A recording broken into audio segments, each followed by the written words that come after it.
Do you all remember that one mission in Black Flag where we had to sneak in and steal the flag for Roberts? Or the one in which we had to kill the 3 Daughters of Lerion? All of them had one thing in common. They made us want to throw our controllers across the room, and I'm speaking it literally. Which brings up the real question, which is, you know what? Cut the bullshit. There are countless other missions like these that test your patience and push you to your limits in their own brutal ways. And let's be honest, I'm sure you've cursed at least 10 of them. Odyssey had a lot going on in the world. Side activities, main quests, side quests, and Greece was absolutely packed with content. But one quest line stood out for all the wrong and right reasons: the Goddess's Hunt. And the name says it all. This quest line sends you all across Greece to hunt down legendary beasts. We're talking about monsters like the Erymanthean boar, the Nemean lion, the Caledonian boar, and basically every deadly creature Greek mythology could throw at you. And some of these bosses, they're easily among the hardest fights in the entire game. The problem wasn't just the difficulty either. The quest demanded an insane amount of grinding. Since Odyssey is heavily level based, you first had to progress, farm XP, and reach the required level. Then came the second problem, your build. Because if your gear or stats weren't good enough, these animals would absolutely destroy you in seconds. And even if you somehow had both the levels and the perfect build, the fight itself was still a nightmare, especially on the hardest difficulty. You fight one legendary animal, barely survive, kill it, and then the exact same process starts all over again in another region, except now that the next beast is an even higher level. In total, there are 8 legendary animals you need to hunt down and skin for their pelts. But my guys, it still doesn't end there. After completing the entire hunt, there's one final target left: the hunter herself. The same woman who gave you the quest in the first place. You have to kill her, and only then is the goddess's hunt truly over. One hell of a quest if you ask me. Travel across Greece, hunt legendary animals, grind levels, upgrade your build, and then do it all over again. Not necessarily difficult because of pure mechanics, but structurally, an absolute mess that somehow makes the entire questline feels exhausting. Oh, if you thought that previous one was hard, this mission probably brought back actual nightmares. With Brotherhood came the introduction of the 100% synchronization objectives, and since they contributed to your overall completion, they basically became mandatory for completionists. Now, the main story missions themselves weren't usually that difficult, but the side missions, those were an entirely different story, especially the Leonardo war machines. And the worst part is, there wasn't just one. There were like 3 or 4 of them in total. One of the most infamous ones was the Flying Machine 2.0. It was built on the same concept as a machine from AC2, except this version was basically the first bomber plane. At first, the mission sounds simple enough. Tail a guard, steal or destroy the blueprints, then use the machine to attack enemy camps before finally destroying the machine itself. Sounds easy, right? Yeah, until you remember the optional 100% synchronization objective. Because for these war machine missions, it genuinely felt like Ubisoft poured all of their frustration into designing the objectives and made them borderline impossible. For the flying machine mission specifically, the suffering begins the moment you take control of it. The objective itself seems manageable at first, but then you see the optional objective: do not get hit. And that's exactly where most players completely lost their sanity. The controls already take time to get used to, meaning if it's your first time playing the mission, there's almost a guaranteed chance you'll get hit once. Because getting hit means restarting the entire mission, and tailing the guard again, sneaking around again, and reach the flying machine again. And if you fail again, then you repeat the cycle over and over until you finally somehow pull it off. Still, when you do complete it, the feeling is unmatched. The kind of satisfaction only hits you if you're the type of player who refuses to let the game beat them no matter how unfair it gets. So yeah, not necessarily the worst mission in the series, but easily one of the most painful optional objectives Ubisoft ever created. The previous machine was still somewhat manageable, but this one? Hell nah. And the mission's name fits perfectly, because for players trying to get 100% synchronization, this thing was absolute hell. The pattern was already annoying enough. Tail the guard without getting detected, then burn the planes without getting detected again, and once you finally board the machine, the same do not get hit objective again. Like seriously, I don't know what Ubisoft was thinking when truly designing these objectives, because this was pure torture. At least the flying machine mission was still manageable, you could still dodge attacks and maneuver around obstacles in the air, but this time you're on the ground driving a literal tank while multiple enemies and other tanks are blasting you from every angle. And because the optional objective demands that you take 0 damage, you're forced to constantly move, aim, shoot, dodge, and destroy enemies before they even get the chance to fire at you. It sounds manageable on paper until you actually play it, then it becomes complete chaos. New players might not immediately understand how painful it really was, but longtime fans, especially the ones who actually went for proper 100% completion, know exactly what kind of suffering this mission caused. And if you fail, well, you already know the drill. Restart again and again and again. And personally, if there's one mission in the entire series that gave me the hardest time overall, it's this one. Because I didn't complete it once, not twice, but over 6 different times across multiple playthroughs, and somehow it was still painful every single time. Let me know if you also experienced the same.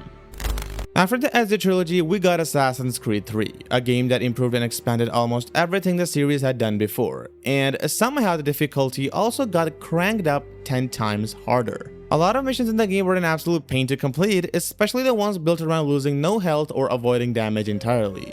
Yes, the same tedious objective design returned once again, but this time the mission in question is the Battle of Bunker Hill. A mission based on the real-life Battle of Bunker Hill, and also the same battle featured in the game's iconic cinematic trailer. On paper, it looks insanely badass. Connor charges through a battlefield full of gunfire and kills John Pitcairn, a high-ranking Templar, right in the middle of the chaos like it's nothing.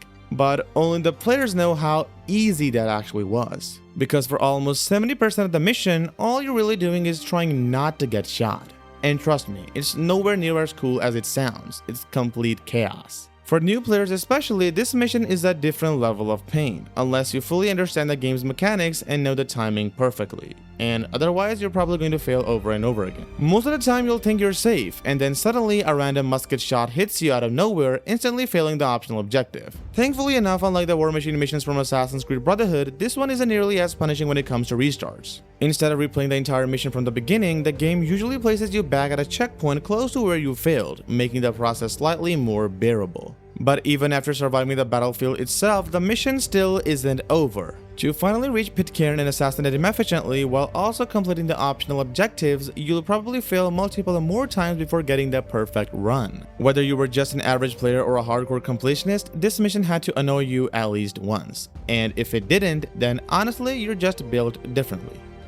Before the brutal 100% synchronization objectives of Assassin's Creed Brotherhood and AC3, the series already knew exactly how to make players suffer. And if you played the Bonfire of the Vanities DLC for Assassin's Creed 2, then you already know the mission I'm talking about. The Port Authority. It sounds simple. A corrupt merchant leader is hiding aboard a massive ship after taking over the port, and all you have to do is infiltrate it, kill him, and escape. But you're wrong. The second a guard spotted you, the target would panic, and if the target panicked, it meant instant desynchronization.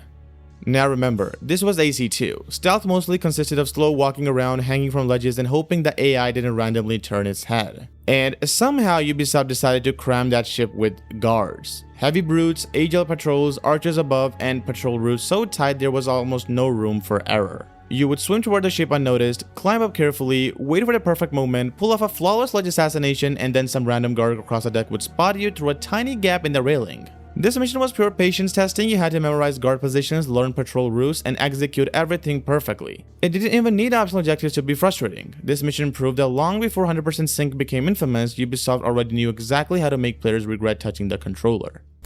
If you thought the legendary animals from the Goddess's Hunt were the peak of suffering in AC Odyssey, then you clearly blocked Medusa from your memory. Hidden deep inside that petrified temple on the island of Lesbos, this wasn't just another boss fight because it felt more like survival horror disguised as an RPG quest. The moment the fight starts, you realize all your overpowered Spartan kicks and flashy weapon combos mean absolutely nothing here. Medusa doesn't just fight you, she toys with you. Right from the beginning, she locks herself inside an impenetrable shield and summons high-level stone mercenaries to swarm you, and while you're desperately trying to survive them, she's blasting an unblockable laser beam directly at you. And if that beam hits you, you literally turn to stone. Your movement slows to a crawl, leaving you completely vulnerable to the explosive area attacks she throws at immediately after. The worst part is that once you finally kill the mercenaries and break her shield, you barely get the time to damage her. She teleports away almost instantly, and you get a few hits in, and then suddenly she's standing on the opposite side of the arena again. This wasn't just a boss fight, it was a brutal endurance test. Because Medusa is an absolute damage sponge. To beat her, you have to repeat the same exhausting cycle over and over and over again. Dodge lasers, kill the mercenaries, hide behind pillars, chase her down, and repeat. And the second you make one mistake, like miss one dodge or get caught at the wrong moment, you're dead. And then it's back to the beginning of the entire nightmare all over again.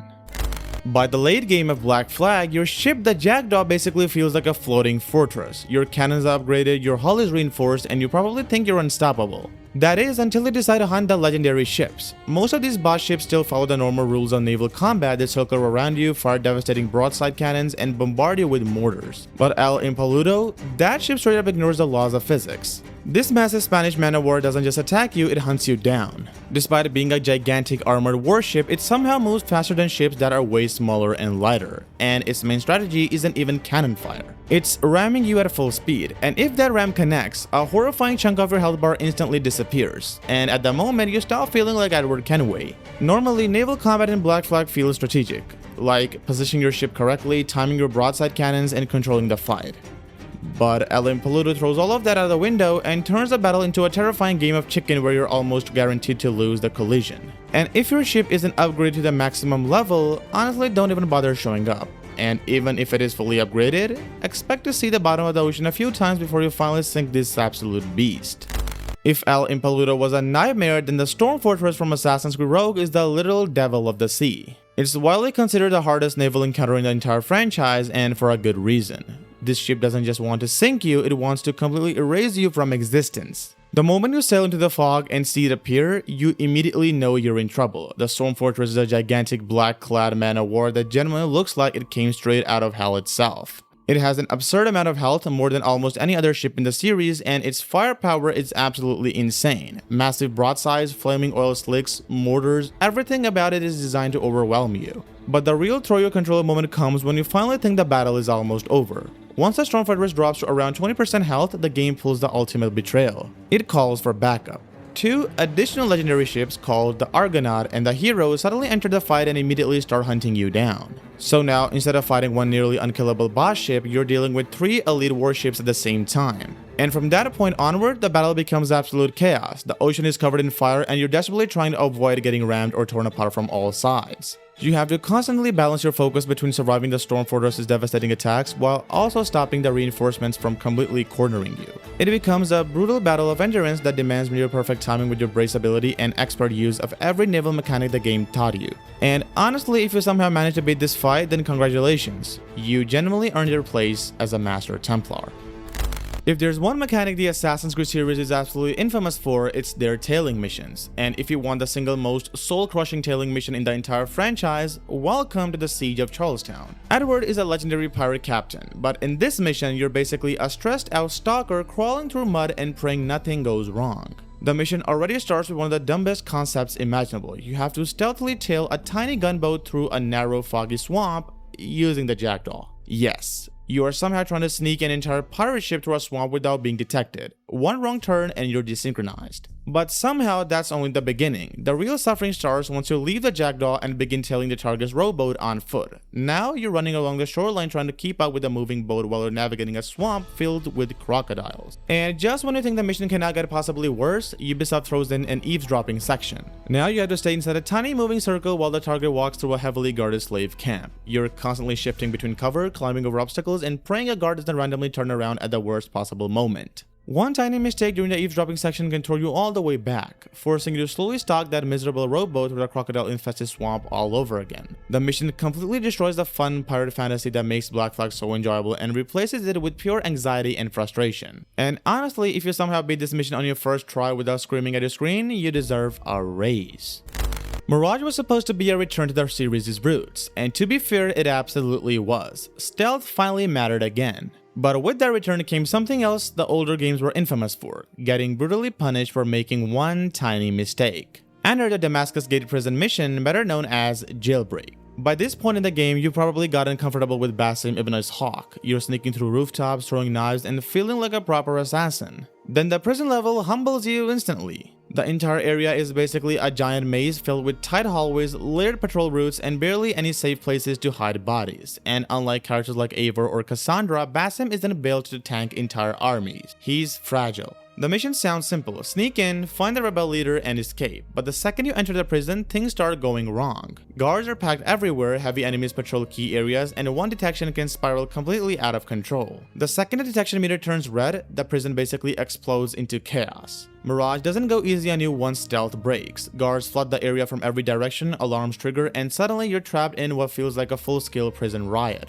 And because Basim's stamina drains quickly, you cannot just mash your way through combat forever. You throw a smoke bomb and try to escape, but every hallway looks identical, so instead of freedom, you end up sprinting directly into a dead end. The mission forces you to slow down completely and think through every single takedown, every patrol route, and every body placement. Lose patience for even 1 second, and you're sent back to the checkpoint to crawl through those same dark corridors over again. And while it is a fantastic stealth mission, the sheer amount of restores caused by guards spotting you at the worst possible time absolutely earned it a place among the most frustrating missions in the series. When Assassin's Creed Unity first launched, it introduced something completely new to the franchise: 4-player co-op missions, and honestly, most of them were actually pretty fun. Even solo, they offered a solid challenge. But then there was the tournament, a mission so brutally unforgiving that it genuinely felt like Arno Dorian was actively trying to sabotage you. The mission is meant to test your assassin skills. You infiltrate a Templar tournament and complete a series of trials to prove yourself. And since it was designed for 4 players, the game expects your team to split up and handle objectives together. But let's be honest, finding a proper co-op lobby for Unity nowadays is basically impossible, which means most players end up suffering through it completely alone. And this is where the nightmare truly begins, especially the parkour trial. Your objective is to collect 34 flags spread across a giant obstacle course under an extremely strict time limit. Now yes, Unity has some of the best looking parkour animations in the entire series, but it also has some of the most stubborn movement controls imaginable. You'll be annoyed by the amount of times you'll just freeze in parkour. To beat this trial solo, being good at the game isn't enough. You basically need a perfectly optimized route memorized, while also praying the parkour system doesn't betray you at the worst possible moment, and somehow that's only one part of the mission. After surviving the obstacle course, you'll still have to fight through waves of elite enemies and then somehow perform an assassination sequence that was clearly designed for 4 synchronized players. And you have to do it entirely on your own. The entire mission is exhausting, frustrating, and demands near perfect execution for almost 20 straight minutes. And with that being said, the video comes to an end. Let us know which mission gave you the hardest time in Assassin's Creed, because the tank mission was absolutely a nightmare for me. Anyway, if you like this video, then make sure to give it a big thumbs up, subscribe for more, and I'll see you in the next one. Till then, goodbye.